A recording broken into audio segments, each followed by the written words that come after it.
Αγαπητά μου αδέλφια, άνδρες, γυναίκες και παιδιά,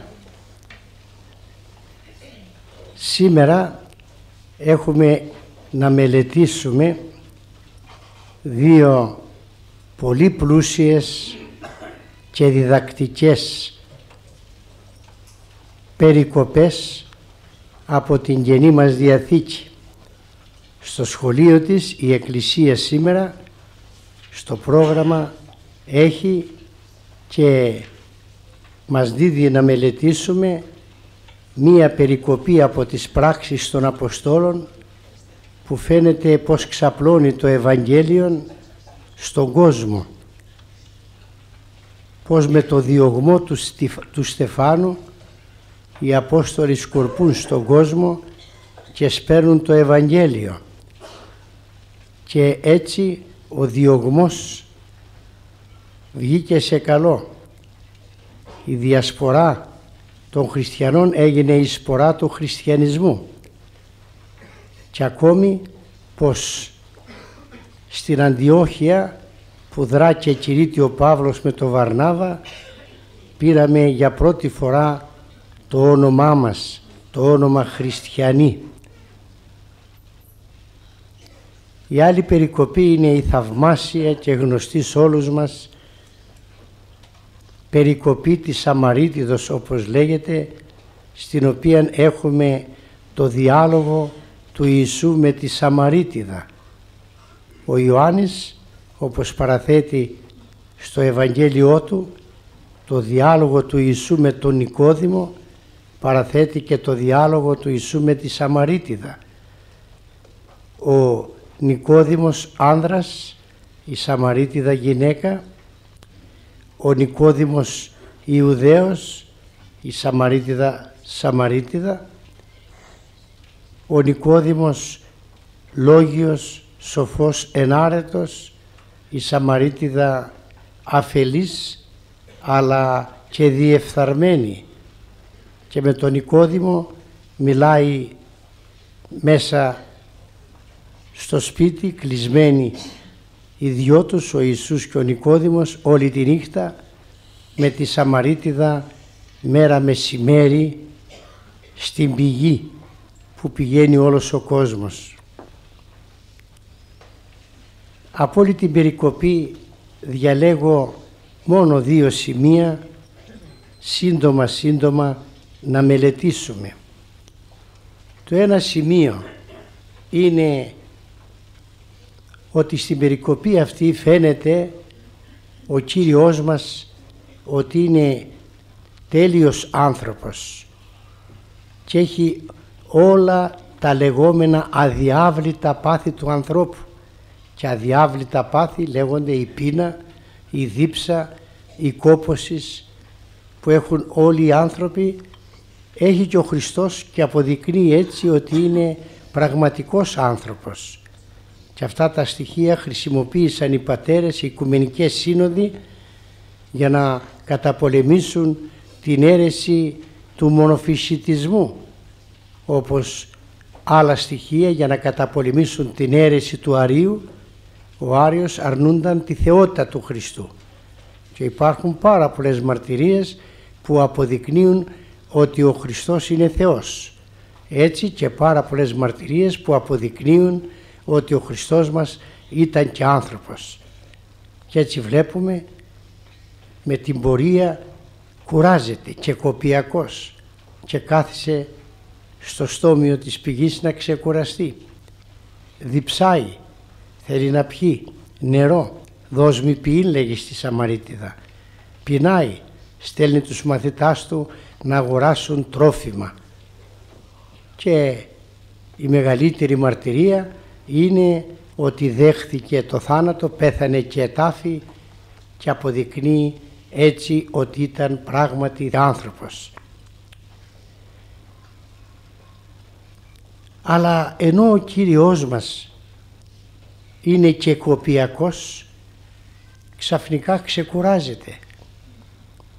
Ενώ διψάει και ζητάει από τη Σαμαρίτιδα να πιει νερό, δεν πίνει, και ενώ στέλνει τους μαθητάς του να αγοράσουν τρόφιμα και φέρουν τρόφιμα και δίνουν στον Κύριο οι μαθητές και λένε φάγε, δεν τρώγει. Γιατί?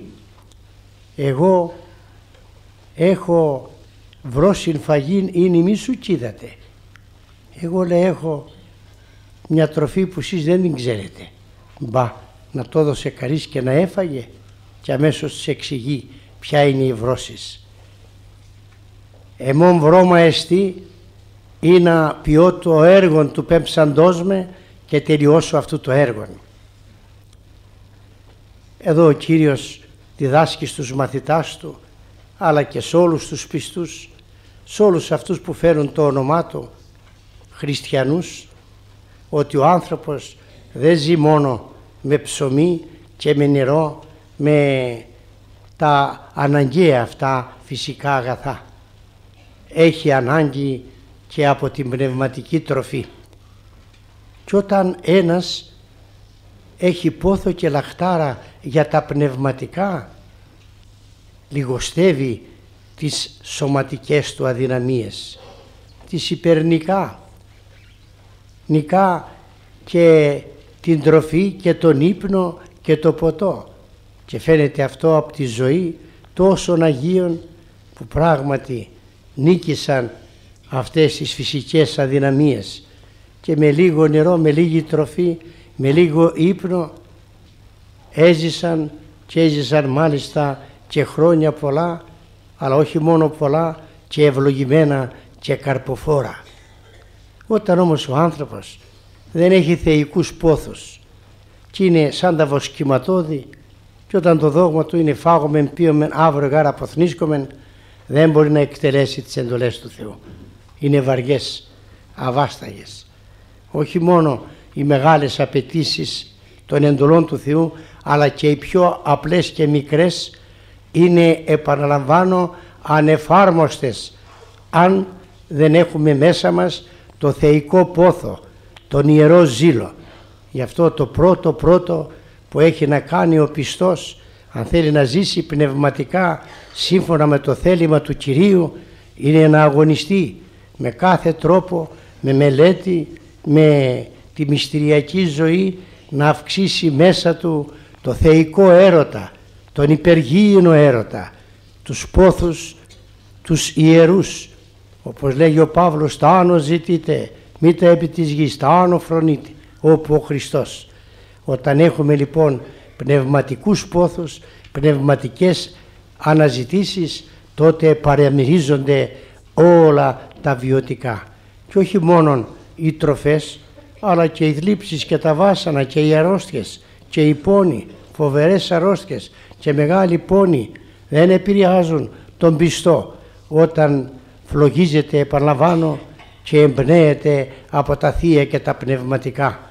Τρόποντινά είναι σαν να εκτοξεύεται εκ της γης και να μπαίνει σε μια άλλη ατμόσφαιρα, σε μια άλλη χώρα, και να λειτουργεί εκεί όχι η γήινη έλξη που τον ελκύει στα χαμέζελα και στα φθαρτά, αλλά που τον ελκύει και τον ανυψώνει εις τα πνευματικά. Το δεύτερο σημείο που θα ήθελα να δούμε, που έχει σχέση με αυτό, είναι τα τελευταία λόγια που ακούσαμε από τους Σαμαρίτας. Άκουσαν τον Χριστό, άκουσαν τη διδασκαλία του, έμεινε 2 μέρες μαζί του και ενθουσιάστηκαν. Άναψε μέσα θεϊκός πόθος, φωτίστηκαν και έλεγαν στη γυναίκα τη Σαμαρίτιδα. Τι τη γυναική έλεγαν, ουκέτη δια την συλλαλιάν πιστεύομεν. Αυτοί εμείς ακηκώαμεν και είδαμεν ότι αυτός εστίν ο Ιησούς Χριστός. Αυτοί εμείς ακηκώαμεν και είδαμεν. Τι σημαίνει αυτό? Την εμπειρία. Ό,τι και να πούν οι εχθροί, οι αντίπαλοι, δεν τους σαλεύουν, διότι οι ίδιοι άκουσαν και είδαν, έχουν εμπειρία. Όπως και η Σαμαρίτιδα, ήταν μια αμαρτωλή και βρώμη και άλλαζε τους άνδρας όπως τη ρόμπα της, κι όμως άφησε και το σταμνί της και έτρεξε, ενώ ντρέπονταν και ήρθε μεσημέρι να πάρει νερό, έτρεξε μέσα στην Κομμόπολη, στην πόλη που ζούσε, και άρχισε να διαλαλεί και να φωνάζει, Δε φταίδετε άνθρωπον, ως είπε μη πάντα όσα επίησα. Μη τι ούτως εστίν ο Χριστός. Και του λέει, ελάτε, αυτός είναι ο Χριστός. Όχι, δοκιμάστε και θα δείτε. Είναι αυτό που ο Κύριος είπε, έρχου και είδε και οι μαθητέ. Μεγαλύτερη απολογία του χριστιανισμού είναι η εμπειρία, το δυνατότερο κήρυγμα. Όχι δικολαβισμοί, συλλογισμοί, διαλεκτικές και άλλες επιχειρηματολογίες. Η μεγαλύτερη εμπειρία. Γεύσαστε και είδετε ότι Χριστός ο Κύριος. Έρχου και είδε η εμπειρία. Και η Σαμαρίτιδα που ένιωσε να φλογίζεται η καρδιά της και ήταν μια φλόγα που ξεδιψούσε, μια φλόγα που χόρτενε, μια φλόγα που ξεκούραζε και ενέπνιε, πραγματικά την πυροδότησε και πήγε και έγινε Ιεραπόστολος. Και είναι αυτό η απαρχή, διότι αυτή η αμαρτωλή, και ο Χριστός το βλέπει από τώρα τι θα γίνει, είναι η Αγία Φωτεινή που έφτασε μέχρι και τη Σμύρνη κηρύττοντας το Ευαγγέλιο με τους οικείους της και εμαρτύρησε. Και μάλιστα ο Μητροπολιτικός Ναός της Σμύρνης που λειτουργήσε για τελευταία φορά ο εθνομάρτυρας Χρυσόστομος ήταν αυτός ακριβώς ο ναός της Αγίας Φωτεινής. Αδελφοί μου, έχουμε ανάγκη από πνευματικές εμπειρίες. Έτσι και δεν πιάσουμε με πνευματικές εμπειρίες τη συχνότητα του πνεύματος, όλα είναι φτωχά και χαμένα. Δεν πρόκειται να ανθέξουμε στους πειρασμούς. Δεν πρόκειται να σηκώσουμε το σταυρό με υπομονή. Δεν θα έχουμε κουράγιο να ανεβούμε στο Γολγοθά μαζί με τον Κύριό μας, να ζήσουμε το Ευαγγέλιο. Και μάλιστα στη σημερινή εποχή που επανέρχεται η ειδωλατρία, που οργιάζουν οι εχθροί, που διαθέτουν βιβλία και βιβλιοθήκες, περιοδικά και εφημερίδες, τηλεόραση και τόσες δυνάμεις, και γίναν και τόσοι σύλλογοι σήμερα που διδάσκουν την ειδωλατρία, δεν μπορούμε να ανθέξουμε. Όχι, πρέπει να έχουμε εμπειρίες.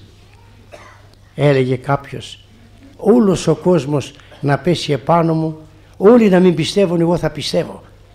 Γιατί? Ποιο είναι το επιχείρημα? Και το επιχείρημα είναι η προφητεία και η εμπειρία που έχω. Όταν εγώ ο ίδιος έζησα την Ανάσταση του Χριστού στην Ανάσταση της ζωής μου, όταν εγώ ο ίδιος ένιωσα τη δύναμη του μυστηρίου της εξομολογήσεως με το ξαλάφρωμα και το ξεφόρτωμα που έλαβα, όταν εγώ ο ίδιος ξεδίψασα και χόρτασα στο Ευαγγέλιο, δεν με επηρεάζουν τα επιχειρήματα.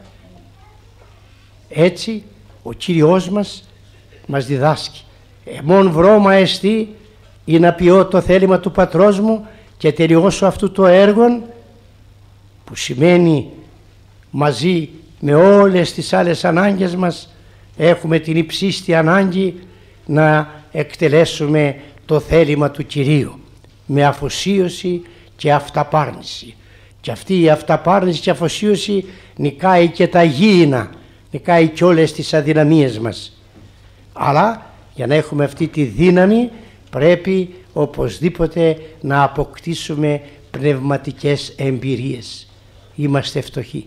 Γι' αυτό σε παρακαλούμε, Κύριε, που για μια ακόμη φορά γιορτάσαμε και γιορτάζουμε την Ανάστασή Σου και κάθε Κυριακή γιορτάζουμε την Ανάσταση και μελετούμε το Ευαγγέλιό Σου και κοινωνούμε τα άχραντα μυστήρια.